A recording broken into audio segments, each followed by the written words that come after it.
As I stood frozen in the doorway, my dad's voice cut through the chatter and laughter, rising above everyone else, mocking and sharp. "She is still doing that stupid job," he said, and the room erupted with chuckles. What a shame to this family. The words hit me like a slap, every eye turning my way. But I could not move, could not speak. My stepmother leaned forward, her lips curling as she added with cold satisfaction, "She will never be anyone."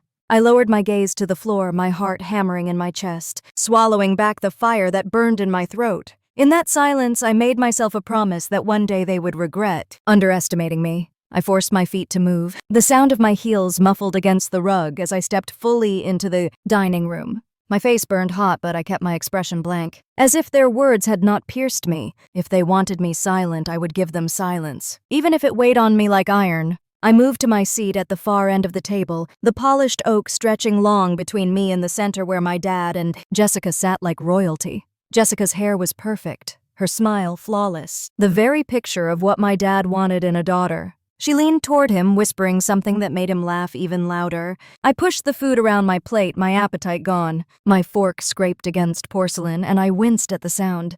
Nobody noticed. The conversation turned to careers, to successes, to promotions. My uncle bragged about his son's law firm, and my aunt praised her daughter's medical residency. Every story was met with applause, with admiration. Then silence fell, and I felt the shift. My dad cleared his throat, his eyes locking on me. "She works with computers," he said, the corner of his mouth twitching with disdain. "Some little project she calls a startup."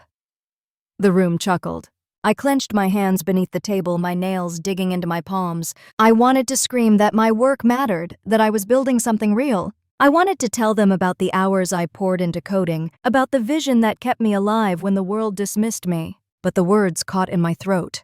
I remembered too many times when speaking up only brought more ridicule. So I stayed silent, letting the humiliation sink deeper. My stepmother lifted her wine glass, her lips curling. "She will never be anyone," she said again, almost like a toast. The room erupted in more laughter. Jessica looked at me, then her smile soft, almost pitying. But she said nothing. That hurt even more. I excused myself after dinner, slipping into the cold night with tears stinging my eyes. The house glowed behind me, filled with laughter and warmth that had no place for me. The gravel crunched under my boots as I walked to my car, the icy air burning my lungs. I sat behind the wheel, gripping it tightly, fighting the urge to scream. Instead, I let the silence swallow me. Driving home, the city lights blurred through my tears. I thought about the years I had spent trying to earn their approval, each accomplishment dismissed as insignificant. My dad's pride belonged only to Jessica. My stepmother's love was conditional, measured by appearances and status. I had learned long ago that nothing I did would be enough. Yet the pain still cuts deep. Back at my apartment, I collapsed on the couch. The air smelled faintly of coffee and old books. I stared at the ceiling, replaying every word from dinner. The laughter echoed in my mind until it felt deafening. My laptop sat on the table screen, black, waiting. Slowly, I reached for it. The glow filled the room, bathing me in its cold light. I opened my project lines of code, appearing like an old friend. My chest tightened, then loosened.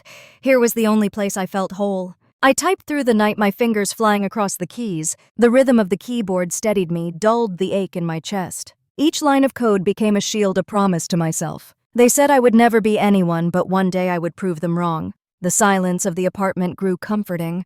No laughter to wound me, no voices to dismiss me. Just me, the machine, and the dream I refused to let die. The next morning, sunlight streamed through the blinds, harsh and unforgiving. My eyes burned from lack of sleep, but I kept going. Coffee fueled me, determination anchored me. At work, I sat at my desk, surrounded by people who barely knew my name. They talked about weekend plans, about family outings, about trips. I kept my head down my screen, filled with lines of logic only I understood. My manager stopped by, handed me another task, barely glancing at me. I nodded, swallowed the sting, and focused. At lunch, I walked outside, the winter air biting at my face. I sat on a bench near the office, watching families pass by, couples laughing, children tugging at their parents' hands. I wondered if I would ever have that kind of warmth. Then I thought of Naomi, my cousin, the one person who never judged me. I pulled out my phone and texted her. "Can we meet tonight?" She replied within minutes. Of course.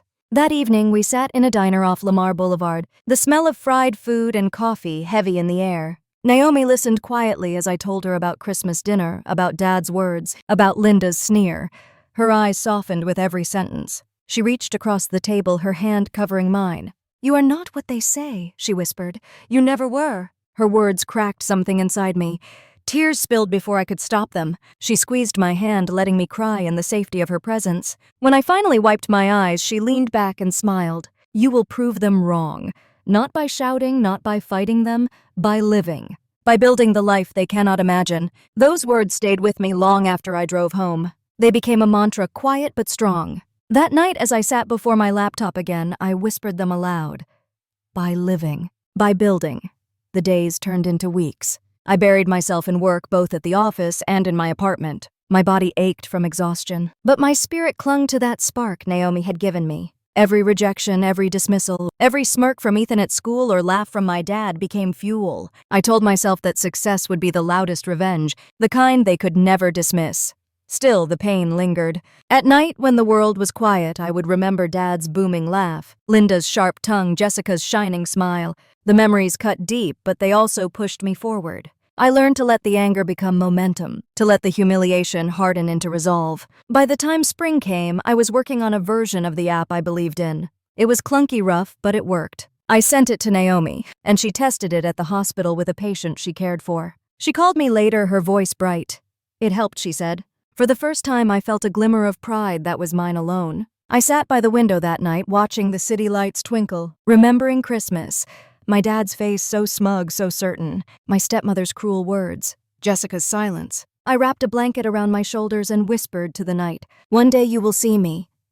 The wind rattled the glass, the street below quiet. Inside, my resolve grew like a flame that would not go out. The morning after that Christmas dinner, I woke up with the weight of every word still pressing down on me. My head pounded not from wine but from humiliation. The apartment felt colder than usual, the walls thinner, as though the echoes of my dad's laughter had followed me home. I sat on the edge of my bed, staring at the floor, the sound of my stepmother's voice replaying again and again. She will never be anyone. Those words wrapped around me like a rope I could not cut. I pulled myself up and shuffled into the kitchen. The air smelled of burnt coffee grounds from the night before. I made a fresh pot and sat at the table staring at my laptop. The screen glowed with unfinished code, lines of logic that I had once believed in. But now doubt crept in with every blink of the cursor. Was it really a stupid job? Had I wasted years chasing a dream no one else could see? My hands shook as I typed a few lines, then deleted them. The room was silent, except for the hum of the fridge, and that silence made me feel small. I tried to distract myself by going for a walk through the neighborhood. The streets were quiet. Christmas lights still hanging from porches, children's bikes left out on lawns. The cold air stung my cheeks as I pulled my coat tighter. I passed by couples walking their dogs, families carrying shopping bags. I felt invisible, like I was walking in a world that had no space for me. My thoughts drifted to Jessica. She had sat beside my dad at the dinner table, her smile perfect, her confidence effortless. He had always praised her, holding her up as the model of success. And me, I was the afterthought. When I returned home, I opened my laptop again. I stared at the code until the lines blurred, then closed it with a slam. Frustration bubbled inside me, hot and sharp. I wanted to call my dad, to scream that he was wrong, but the thought of hearing his voice made my stomach twist. Instead, I called Naomi. She answered on the second ring, her voice calm and steady, like it always was. Are you okay? She asked. I told her what had happened, my words tumbling out faster than I could catch them. I described the way Dad mocked me, the way Linda sneered, the silence that felt like a cage. Naomi listened without interrupting, just letting me spill it all. Finally, she said softly, You do not need their approval. You have never needed it. You know that, right? I swallowed hard. My throat ached. Maybe I whispered, but it feels like I do. She told me to hold on, that one day I would prove them wrong not by arguing, but by succeeding.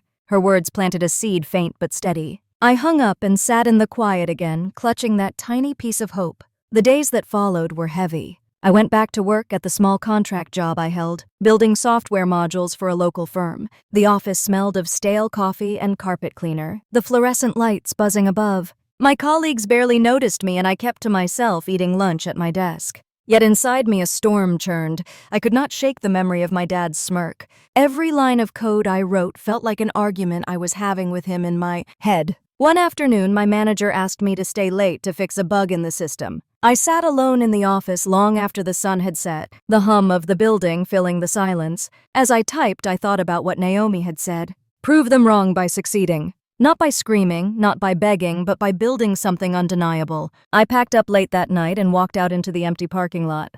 The air was crisp, my breath clouding in front of me. I tilted my head back and stared at the stars. I whispered to myself that I would not let them define me. Not Dad, not Linda, not Jessica, their words would not be the end of me. Still, when I got home, the weight pressed down again. I sat at my kitchen table, the glow of the laptop lighting my face. I opened the prototype of Harborlight Health, my little project, my so-called stupid job. The interface was clunky, the code messy, but it was mine. I clicked through the screens, imagining the families who might use it, the parents and children it could help.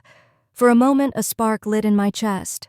The next weekend, Naomi came by with groceries. She filled my fridge, fussing over the empty shelves, then sat across from me with a cup of tea. "You need to keep going," she said firmly. "You have something real here. Do not let them take it from you." I wanted to believe her. I nodded, my eyes stinging. She reached across the table and squeezed my hand. "You are stronger than you think." Her words stayed with me after she left. That night I worked until dawn, my fingers flying across the keys. The hum of the laptop fan filled the room, the only sound in the quiet. My body ached, but inside I felt alive. For the first time since Christmas, I believed I might still have a chance. The weeks blurred together. I balanced the contract job by day and my project by night. Sleep was scarce, meals forgotten, but each line of code felt like a brick in a wall I was building between me and the voices of my past. Sometimes I would hear my dad's laugh in my head, sharp and cruel, and it would push me to keep typing.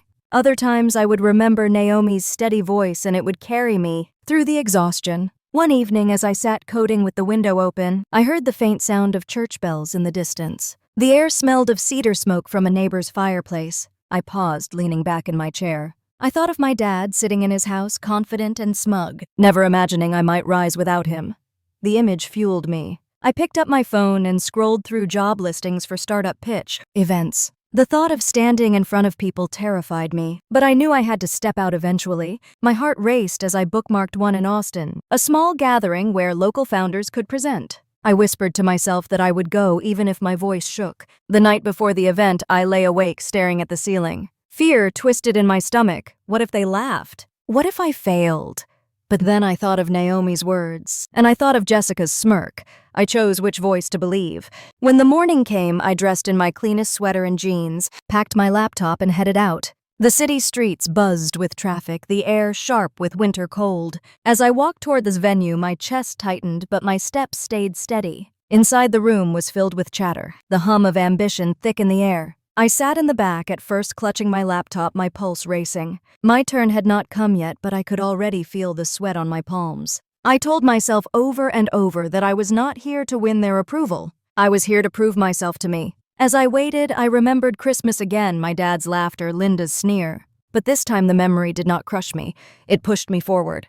The announcer called the next name, and I knew soon it would be mine. I closed my eyes, breathed deep, and prepared to rise. I sat at a corner table in a coffee shop off East 6th Street, the same place I had come to so many nights when the walls of my little apartment felt too tight and the silence too heavy. The buzz of conversations and the hiss of the espresso machine steadied me. My laptop was open, screen glowing with lines of code that I had been staring at for hours. My fingers hovered above the keys, but I could not type. My chest felt tight and my head was heavy from exhaustion. Then a new email notification slid across the screen. I almost ignored it, expecting another rejection from an investor, but the subject line caught my eye. It was from a woman named Ruth who said she had stumbled across my app, tried it with her mother, and wanted me to know that it actually helped. She wrote about how her mother never missed her evening medication for the first week in months and how it brought them both peace of mind. I read that email twice, then a third time. The noise of the cafe seemed to fade. For the first time in months, I felt something other than tension pressing on my chest. I leaned back, closed my eyes, and let the relief wash over me. It was just one user, just one story, but it meant everything. My mind went back to Christmas dinner, to the words my dad had spit across the table with that smirk on his face, calling my work a stupid job.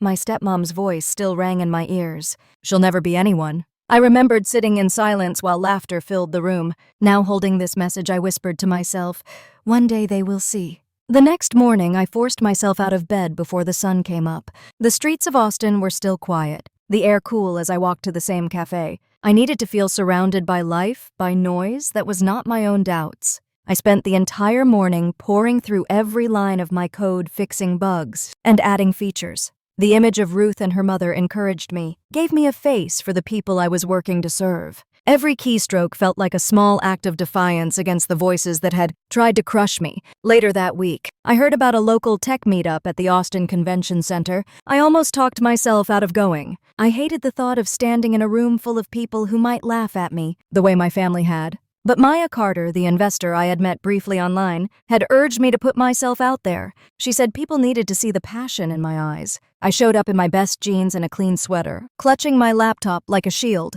The room buzzed with young founders handing out glossy business cards and talking about funding rounds like they were already millionaires. I stood off to the side for a while, sipping water and trying to gather courage. Then Maya appeared, her presence steady, her voice calm but firm. She told me she wanted to hear my pitch. I fumbled through a description of the app, explaining how it simplified medication schedules and made communication between adult children and their aging parents easier. She watched my hands shake, then leaned forward and asked if she could see a demo. I showed her how the app worked on my phone, and for the first time I saw curiosity in someone's eyes instead of doubt. She nodded slowly.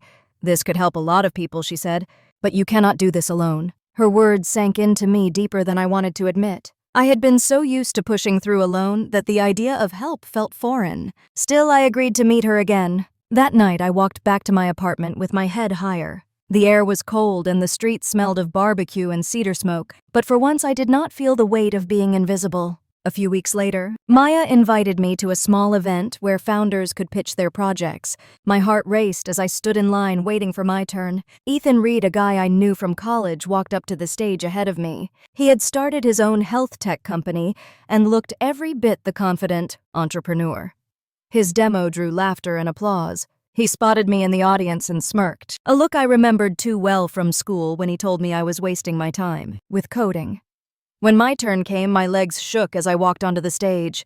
The lights were harsh, the crowd restless. I introduced Harbor Light Health, my voice trembling at first. Someone in the back coughed. Someone else whispered. I heard the echo of my dad's voice saying, "You'll never be anyone." For a moment, I thought about closing my laptop and walking off. Then I saw Maya in the front row nodding at me. I steadied my breath and told the story of Ruth and her mother. I showed the interface, explained how simple it was, how it gave families peace of mind. Something shifted in the room. A few people leaned forward, taking notes. A man raised his hand to ask a question, sharp and skeptical. "What makes you think this idea is sustainable?" I swallowed, heart pounding, and answered as best I could, using the data from early testers and real human stories. The room quieted.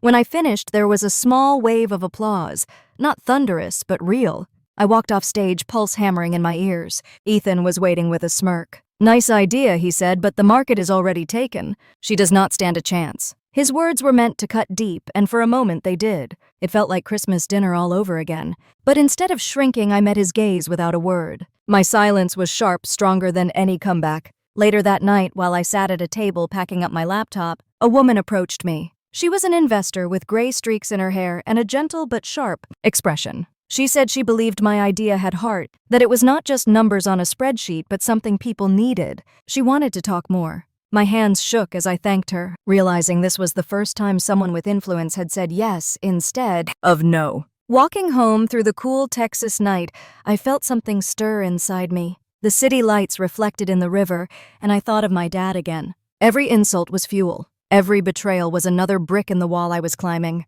That Christmas dinner that once defined my shame now defined my drive. I returned to my apartment, set the laptop on the table, and stared at the code. It was messy, imperfect, fragile.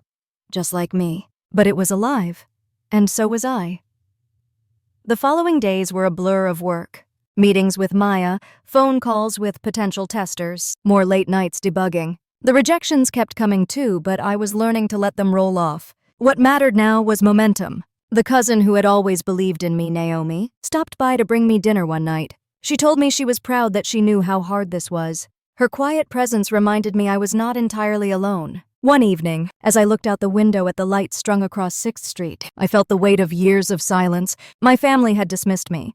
My dad had tried to define me as nothing. But I was beginning to see that the best revenge was not shouting back at them. It was building something undeniable. For the first time in a long while, I allowed myself to believe. The convention center smelled faintly of coffee and new carpet as I stepped inside, clutching my laptop bag against my side like it was armor. My sneakers squeaked on the polished floor, and my chest tightened with every step I took deeper into the sea of booths, banners, and bright stage lights. I had promised myself I would not hide this time, not after what happened at Christmas, not after Ethan's smirk the last time I saw him. But the noise of voices, the sight of confident young founders shaking hands with investors, made me feel like that humiliated girl again. The one sitting silent at the family table while my dad mocked my stupid job. Maya's voice steadied me as she walked beside me. "Keep your eyes on your product, not on the crowd." She always spoke like someone who had stood where I was now, trembling yet refusing to turn back. We found seats near the stage as the first few presentations began. I tried to listen, but my mind kept wandering, flipping between lines of code I had memorized,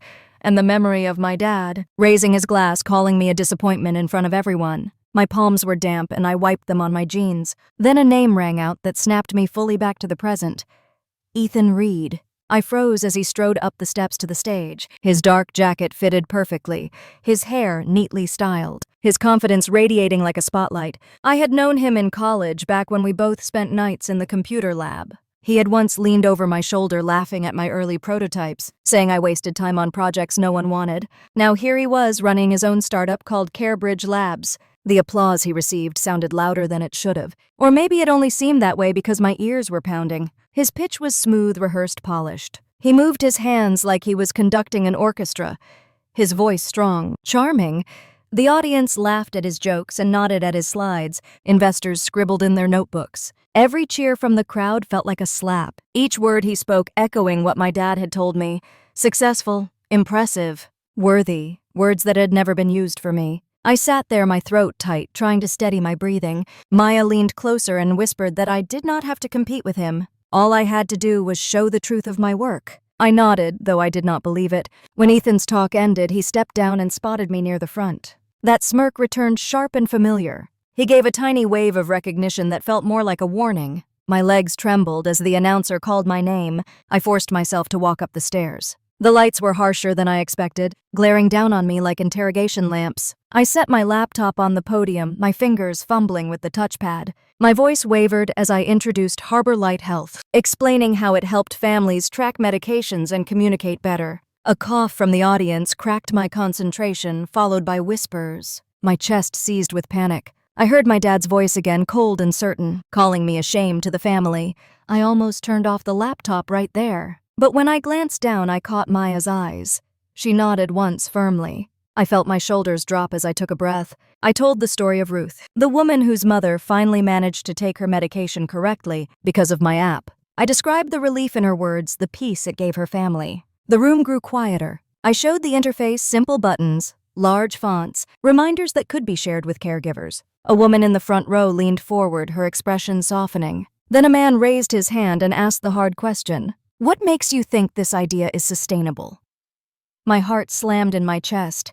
I forced myself to answer, pointing to early test results, user engagement, the unique simplicity of my design compared to competitors. Silence stretched for a moment, then someone clapped. Another joined. It spread not roaring applause like Ethan's, but steady and sincere. My throat tightened with something that was not fear but release. I thanked them and left the stage, my legs shaking but my spirit upright. Back near the seats, Ethan intercepted me. "Nice try," he said with that same grin, "but the market is crowded. She does not stand a chance." His words cut deep, twisting old wounds, dragging me back to family dinners where I sat invisible. But this time I did not argue. I met his eyes without speaking. My silence carried more weight than his taunts. I saw his grin falter for just a second before he walked away. I packed up my laptop quietly, trying to absorb what had happened. That was when a woman with streaks of gray in her hair approached. She wore a blazer but spoke with warmth. "Your idea has heart," she said. "I would like to know more." The sincerity in her voice cracked through my doubts. I thanked her, my voice shaking, realizing it was the first real validation from someone with influence. Walking back through the night, the city lights of Austin glittered on the wet streets. I kept hearing Ethan's dismissive tone, but it no longer burned the way it once did. Instead, it lit a fire deeper in me. Every insult, every dismissal, every moment of humiliation, they were bricks. And I was climbing. In my apartment, I opened the laptop again, staring at the messy code. I thought of my dad, his glass raised high, his laughter rolling across the table. I thought of Ethan smirking in the spotlight. I thought of the audience members who leaned forward when I spoke from my heart. My fingers hovered, then began to type again.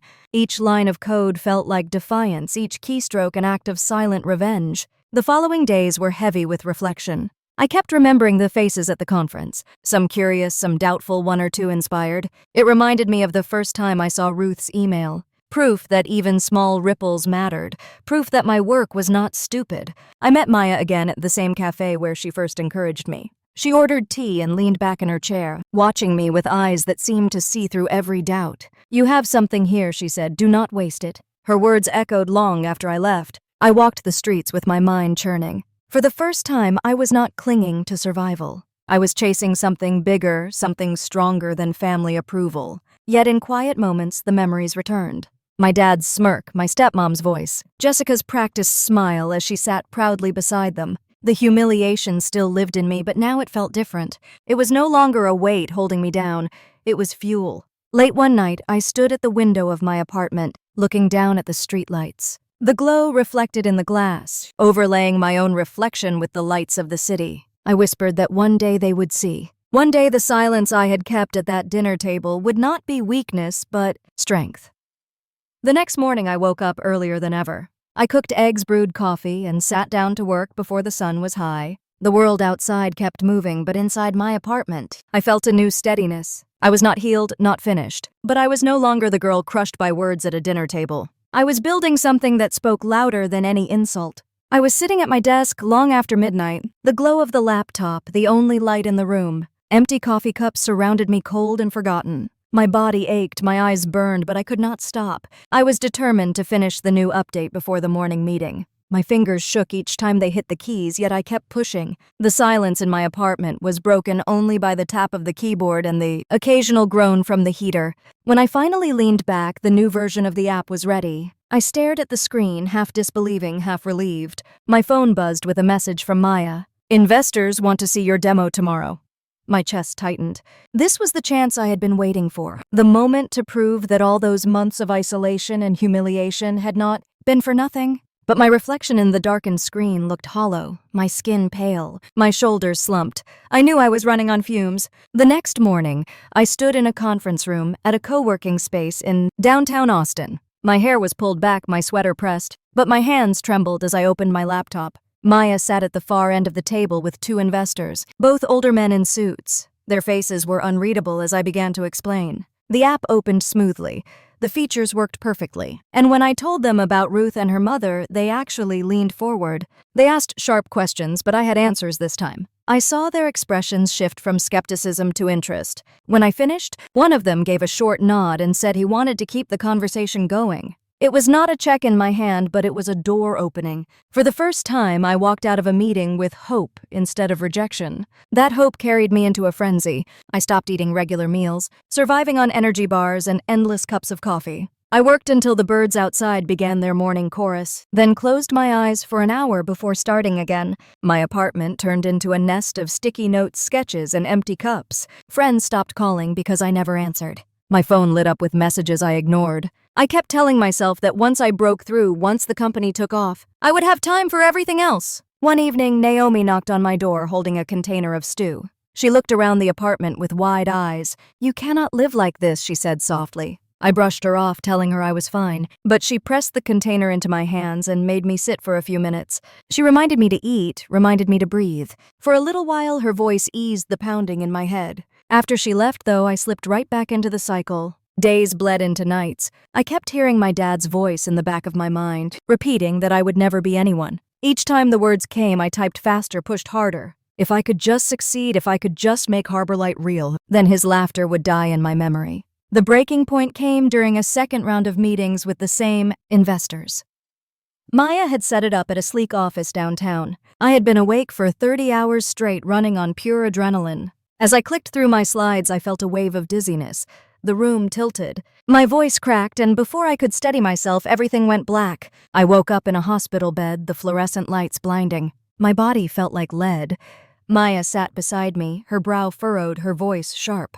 "You cannot keep doing this," she told me. "If you burn out now, you will lose everything, including your revenge." That last word cut through the fog. She knew how deeply the family's betrayal drove me. She reminded me that winning did not mean destroying myself in the process. Lying there with wires hooked to my arm, I remembered that Christmas night. My dad's booming laugh, my stepmom's sneer, the looks of pity from relatives. I sat there in silence, swallowing every word. I had promised myself that one day I would show them. Now, lying weak in a hospital bed, I realized I could not show anyone anything if I collapsed before reaching the finish line. I spent 2 days recovering, eating the bland hospital food, watching the steady rhythm of the monitor beside me. When they finally discharged me, Maya drove me home. She said it was time to start building a team. I had resisted the idea before, convinced no one would care about my dream the way I did. But I thought of the weight that had dragged me down, the loneliness of those nights in the apartment, and I knew she was right. Through Maya's contacts, I met Leo Nguyen, a young computer science student eager for experience.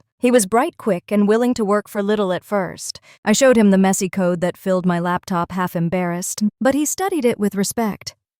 "I can help clean this up," he said.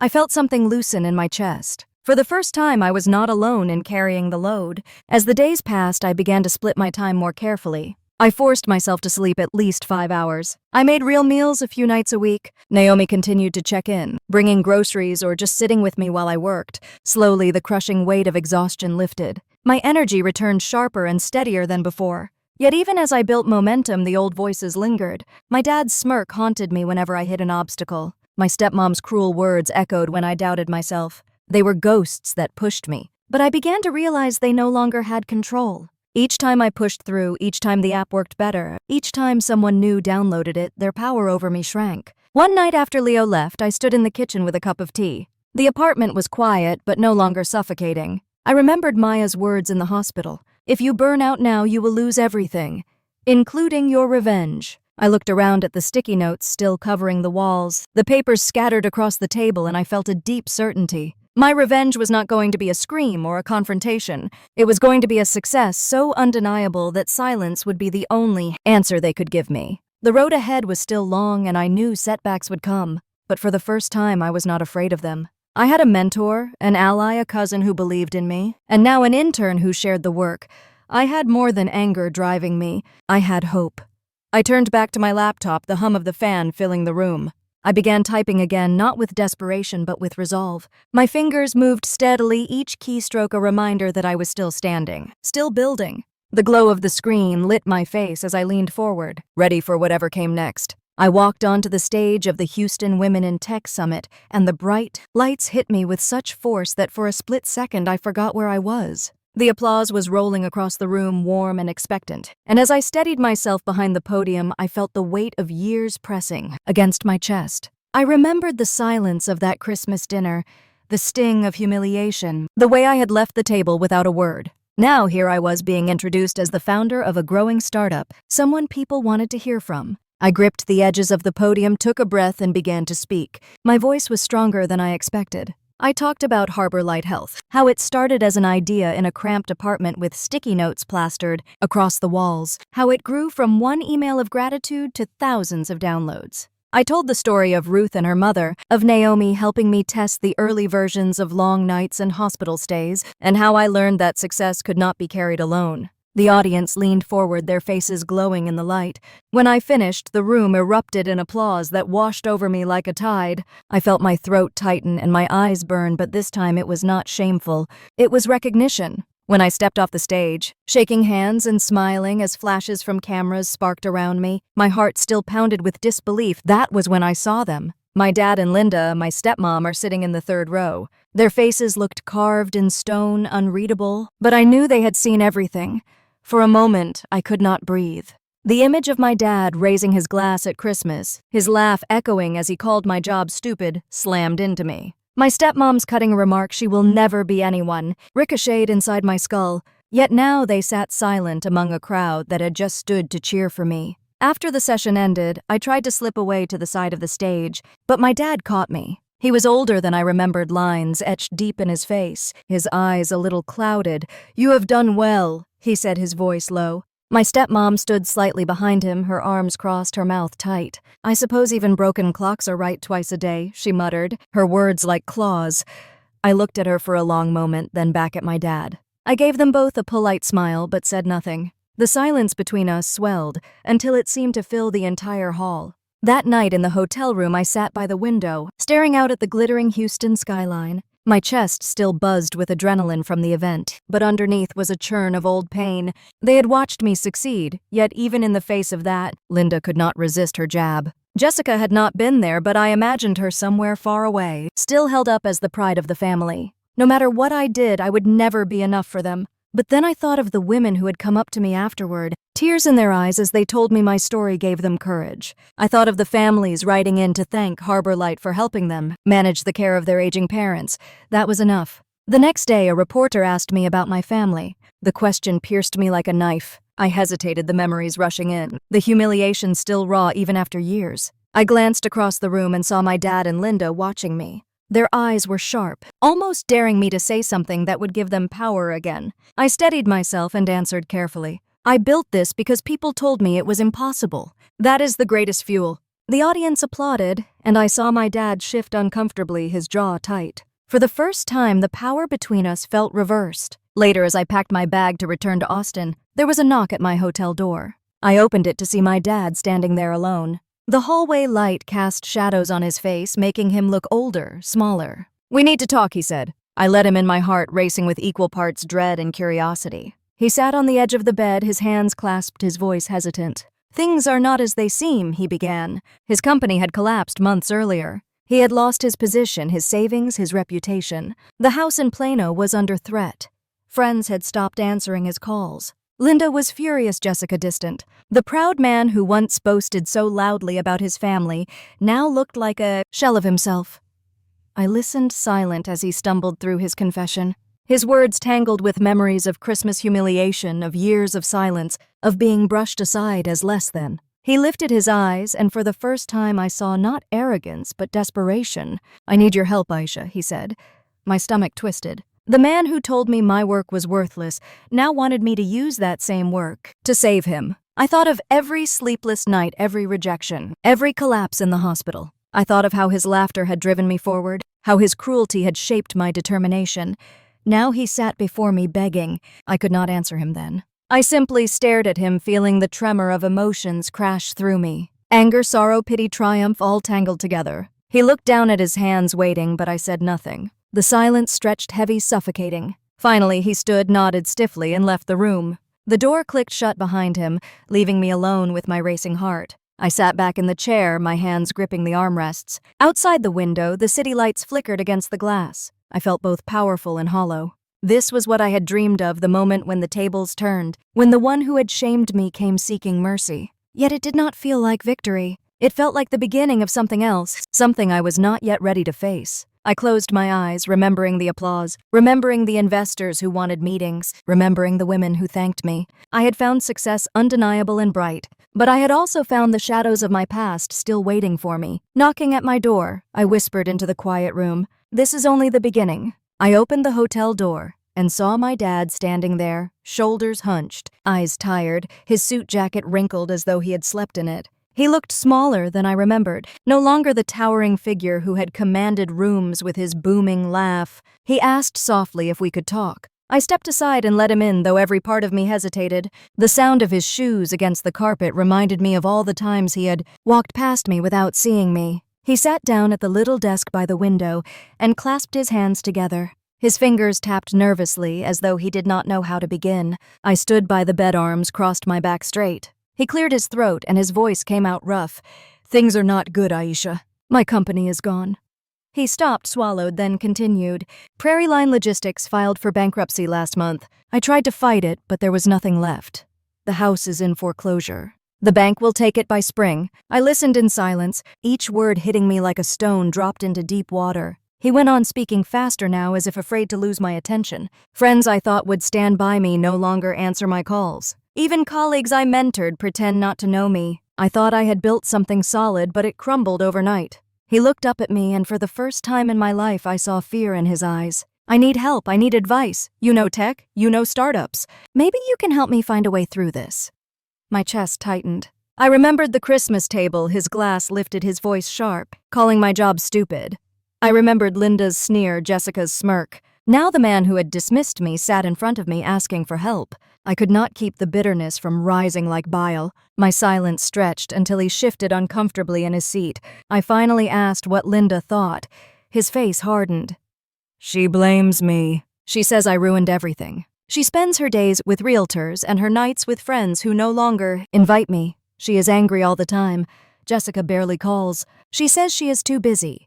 The family you knew does not exist anymore." His voice cracked, and for a moment I almost pitied him, but the memory of years of coldness kept me steady. He leaned forward. "I know I was hard on you. I thought I was pushing you to be better, but maybe I was wrong." His words stumbled out awkward and half-formed. I stared at him trying to find sincerity, but all I saw was a man stripped of power who suddenly wanted forgiveness because he had no one else. Maya called my phone, then her name lighting up the screen. I let it buzz until it stopped. My dad asked who it was. "My mentor," I said, my voice flat. "She is someone who believes in me." The silence between us grew heavier. I thought of the hospital, of Maya telling me that burning out would cost me my revenge. I thought of Leo sitting beside me, eager to learn, helping me debug code. I thought of Naomi bringing soup of Ruth's email. These people had been there when my dad was not. He had chosen pride over love, and now that pride had broken him, he asked me again, his voice lower. "Can you help me? Can you give me advice? I need something to hold on to." My hands curled at my sides. I wanted to scream, to throw his own words back at him, to ask where he had been when I needed even a shred of belief. Instead, I walked to the window and looked out at the city lights. The glass reflected both of us, me standing tall, him slumped at the desk. I said quietly, "Funny how the stupid job turned into something you suddenly need." The words hung in the air like smoke. He flinched but did not argue. His head lowered, his shoulders sagged. I had never seen him so small. For a long time we sat in silence. I could feel the shift, the reversal of power. All those years I had begged for approval, begged to be seen, and he had ignored me.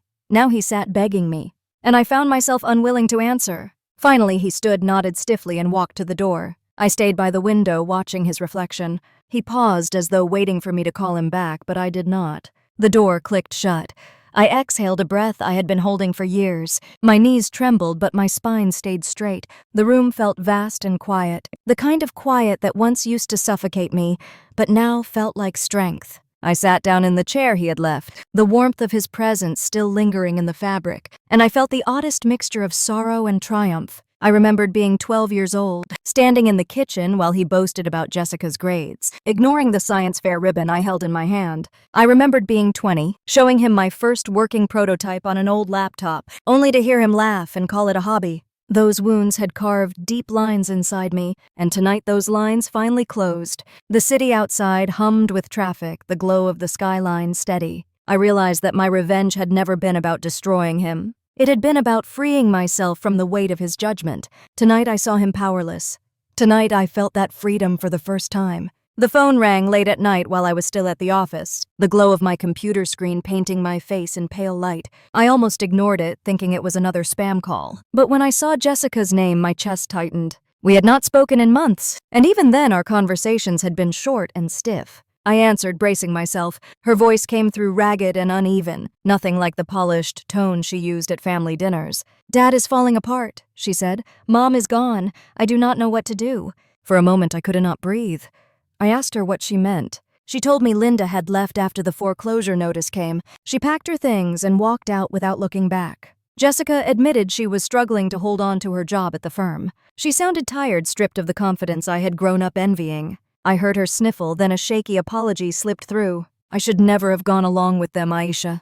I should never have laughed." The words shocked me. I leaned back in my chair, my hand pressed against my forehead, unsure what to say. We agreed to meet the next afternoon at a cafe on Pecan Street. I arrived early, my stomach twisting. When Jessica walked in, I almost did not recognize her. Her hair was unkempt, her eyes shadowed, and her blazer hung loosely like it belonged to someone else. She sat down heavily across from me, and for a long time we just stared at each other. She was the golden child, once the one who basked in Dad's pride, while I was left to feel like an outsider in my own family. Now she looked fragile, her pride chipped away. She began to talk. She said Linda had turned bitter after the money vanished, blaming everyone but herself. She told me Dad spent his days pacing and his nights staring at old papers, clinging to the past. She confessed that she envied me all those years because I had the courage to choose my own path while she was trapped by expectations. I listened, my chest aching. For the first time, her voice was not laced with superiority, but with regret. She reached across the table, her hand trembling. I was wrong, Aisha. You were the brave one. I wanted to accept her words, but a part of me still remembered the way she had smirked beside Dad, her laughter joining his at my expense. My silence stretched, and I saw her eyes fill with tears. Still, I nodded slowly. Maybe this was the beginning of something different between us? Maybe. When we left the cafe, the sun was dipping low, painting the street in warm gold. That was when I saw him. Dad stood near the corner, his shoulders hunched, his clothes hanging on him. His eyes darted toward us, and when they landed on me, I saw desperation so raw it made my stomach twist. He hurried over, his voice cracked. Aisha, please. You are the only one who can help me now. Jessica stepped back, wiping her eyes. I faced him, my heart pounding. He looked nothing like the man who once commanded a room. His hair was unkempt, his jaw unshaven, and his tie hung loose like an afterthought. He reached out but stopped short as if afraid I would pull away. I need your help, he said again, his voice breaking. The sound of those words echoed against the memory of him sneering at Christmas, glass in hand, declaring me a shame. I swallowed hard. My throat was tight, but I managed to ask what exactly he wanted. He looked down at his shoes. Advice, a chance, anything. I have no one left. My chest burned with a mix of anger and sorrow. I thought of the nights alone coding until dawn, the hospital stay, the way Maya told me I could not let revenge destroy me. I thought of Leo's eager hands on the keyboard, of Naomi's quiet faith. Those people had stood by me when Dad had only ever torn me down. And now he wanted me to save him. I said softly, You never believed in me. Why should I believe in you now? His shoulders sagged, his lips trembled. He had no answer. Jessica tried to speak, her voice pleading. Maybe we can figure something out together. But I shook my head. My dad stood in front of me, powerless. My silence was sharper than any words I could have thrown at him. The cafe door opened behind us, and people walked past, casting curious glances. But I kept my eyes on him until he finally stepped back. That evening, I returned to my apartment and locked the door behind me. I stood in the quiet, leaning against the wood, listening to the faint echo of his voice still ringing in my ears. I thought of all the years I had wanted him to see me, to notice me, to say he was proud. Now those words would mean nothing. He had waited until he was broken to come to me. I paced the room, my mind tangled. Was this what karma looked like? The man who had mocked my work now stood, begging at my door. It felt like justice, yet it also left me hollow. I brewed a cup of tea and sat by the window, watching the lights of the city blink. I whispered to myself that I did not need his approval anymore. I had carved my own path, but the ache in my chest did not leave. I remembered being 12 years old, handing him a science project with trembling hands, hoping he would smile, only to have him dismiss it as a waste of time. I remembered him boasting about Jessica while ignoring me completely. I remembered that Christmas dinner when silence had been my only defense. And I thought of tonight, how silence once again was the only answer I could give. As the night deepened, I heard a knock at the door. I froze, knowing before I even checked who it was. My dad's shadow lingered behind the glass. He knocked again, weaker this time. Aisha, please, he murmured. My hands shook, but I did not move. I stood there until the knocking grew softer, then stopped. I walked back to the window and looked out. The street was quiet, empty. Somewhere out there, he was walking away, smaller and more broken with every step. Inside, I felt both lighter and heavier. He was finally living the silence he had once forced on me. Rain-slicked streets glistened under the yellow glow of the streetlights as I climbed the stairs to my apartment. My body was heavy after a day of back-to-back meetings with investors, and all I wanted was to peel off my wet shoes and rest. But when I reached the landing, I stopped cold. My dad was sitting on the floor outside my door, his back against the wall, his clothes soaked through. His hair clung in wet strands to his forehead, and his eyes looked hollow, red from crying. Please, Aisha, he whispered when he saw me. Just give me a chance. His voice was broken, softer than I had ever heard. The man who once roared over the family table, who once called me a shame, now looked like a man without a home. I stood frozen, the keys still in my hand. The sound of rain beating on the roof above us mixed with the sound of his shallow breathing. Memories rushed in like a flood. His glass raised at Christmas, his mocking laugh, Linda's sharp tongue, Jessica's smug smile. My chest ached as if those wounds had been cut open again. But this time the scene was different. He was the one sitting in the cold, waiting for me to decide his fate. I unlocked the door and stepped inside. For a moment I considered leaving him out there, but the sight of his shaking shoulders stopped me. I sighed and gestured to him in. He shuffled across the threshold, dripping water on the floor. The warmth of the apartment wrapped around us, but it did nothing to erase the tension. He sank into the chair by the table, his hands trembling as he tried to steady himself. I poured him a cup of tea without a word. He wrapped his fingers around it as though clinging to the last bit of warmth in the world. After a long silence, he spoke. I have lost everything. The house is gone. Jessica will not answer my calls. Linda left weeks ago. He swallowed hard, his voice breaking. I was proud once. I had a name, a reputation. Now I am nothing. I stared at him, my jaw tight. The words felt like a cruel echo of my own past. I remembered the night I collapsed in the hospital, the nights when I begged silently for someone to notice my struggle, and no one had. Now he sat in front of me asking for what he had never given. I asked him why he was here. Why me? He lifted his eyes, tears brimming. Because you are the only one strong enough. You proved me wrong. You made something of yourself. I need you. The words burned. My whole life I had wanted him to say he was proud. Now he said it only because he needed me. The hollowness of it twisted my stomach. I pushed back from the table, my chair scraping against the floor. My voice shook as I spoke. All my life you told me I would be nothing. And now you sit here asking me to save you. Do you see the irony? He bowed his head and began to sob, the sound raw and jagged. I stood there, arms crossed, watching him crumble. Part of me wanted to reach out to comfort the man who was still my dad. Another part of me wanted to walk away and never look back. The storm outside rattled the windows as I wrestled with myself. Revenge had seemed so simple in my imagination. I thought that when he begged me, I would feel triumphant, vindicated. Instead, I felt heavy, torn between pity and rage. He lifted his head and whispered that he was sorry. Sorry for the words, sorry for the years of silence, sorry for never believing in me. His apology came too late, and it dripped with desperation rather than love. I searched his face for sincerity, but all I saw was fear of being alone. I walked to the door, opened it, and let the sound of rain rush in. I said quietly that I did not owe him anything. The words were calm, almost gentle, but they struck harder than if I had shouted. He flinched, his sobs stopping short. I stood aside, waiting. Slowly, he rose from the chair, his shoulders slumped. He shuffled past me, his steps heavy. He paused at the doorway, his lips trembling as though he wanted to speak again, but no words came. He stepped out into the rain and I closed the door. I leaned against the wood, my hands shaking, tears burning in my eyes. I slid to the floor and wrapped my arms around my knees. For years I had dreamed of this moment of seeing him powerless before me. I thought it would heal the wounds, but instead it carved new ones. My revenge had arrived, but it tasted of ash. I rose and walked to the window. Outside, the rain blurred the streetlights into glowing orbs. I could just make out his figure staggering down the sidewalk, shrinking with each step. I pressed my forehead against the cool glass. For the first time, I realized revenge was not about making him suffer. It was about no longer letting him control me. His words had no power now.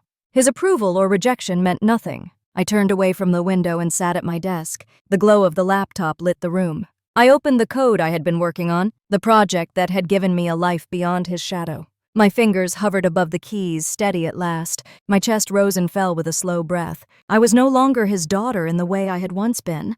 I was my own. The storm raged outside, but inside there was quiet. A quiet I had once feared but now embraced. The December sun rose over Austin with a pale glow, catching on the glass windows of the new office building that now carried the name Harborlight Health across its lobby. I stood in the reception area as employees filed past their chatterlight, their arms filled with laptops and coffee cups. The scent of fresh paint still lingered in the air. A year earlier, I had worked alone in a cramped apartment with sticky notes covering every wall. Now the hum of voices and the steady rhythm of footsteps told me I had built something lasting. I walked through the open office greeting Leo as he set up his station, nodding at Naomi, who had stopped by before her nursing shift to give feedback. Maya waited for me in the conference room, a smile playing at her lips. "You did this," she said. I took my seat at the head of the long table, the city skyline visible behind me through the floor-to-ceiling windows. Investors were scheduled to arrive later that afternoon, but at that moment I let myself sit in the quiet pride of what we had created. The app was now being used in homes and clinics across the country. Families sent us letters about how Harbor Light helped them manage the chaos of medications and appointments, how it gave them peace. For the first time in my life, I felt steady. A few days later, a journalist came to interview me for a feature on women, leading innovation in tech. She asked about the early days, about the struggles and sacrifices. She asked what fueled me when the odds were stacked so high. I thought of Ruth's email, of Maya's encouragement, of Naomi's quiet support, of the long nights that nearly destroyed me. And I thought of my dad, his mocking voice at the dinner table, his shadow hunched outside my apartment door in the rain. I answered carefully, "I built this because people told me it was impossible." That was the greatest fuel. The article went live a week later. My phone buzzed with messages from old classmates, even professors who had once doubted me. They called me an inspiration. I smiled, but inside I felt something deeper, something that was not about their praise. It was about knowing I had built a life beyond the limits others had set for me. Then one quiet evening, as Christmas lights twinkled across the city streets, there was another knock on my door. My chest tightened. I opened it to find my dad standing there, his frame thinner than I remembered, his clothes clean but worn. His eyes held something I had never seen before. He did not look proud or demanding. He looked tired. He said softly that he could not undo the past. He said he was sorry. And then he said he was proud of me. The words landed with a strange weight. For years I had dreamed of hearing them, but now they no longer mattered. I thanked him quietly, but inside I knew the truth. I did not need his pride to define me.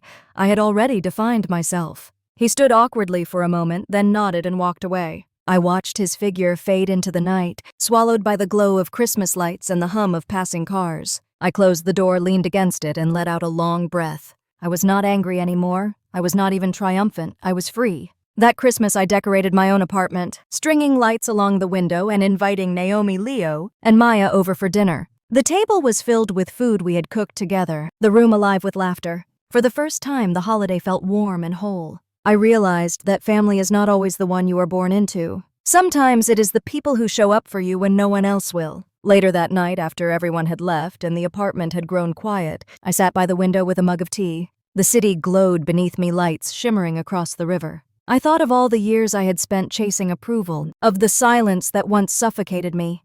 Now the silence was different. It was mine. It was peaceful. I looked at the blinking cursor on my laptop and smiled. I whispered to myself that the best revenge had never been about payback. It was about building a life so strong, so true, that no one's doubt could touch it. I had found that life. I had found myself. And now as I share this story, I want to ask you, what would you have done if the parent who mocked your dreams came back to you in desperation? Would you forgive, or would you stay silent as I did? Share your thoughts with me because your voices matter. And if stories of revenge, betrayal, and karma resonate with you, I invite you to join me here. Like, subscribe, and come back for more. Together we can remind each other that dignity, justice, and self-respect are never out of reach.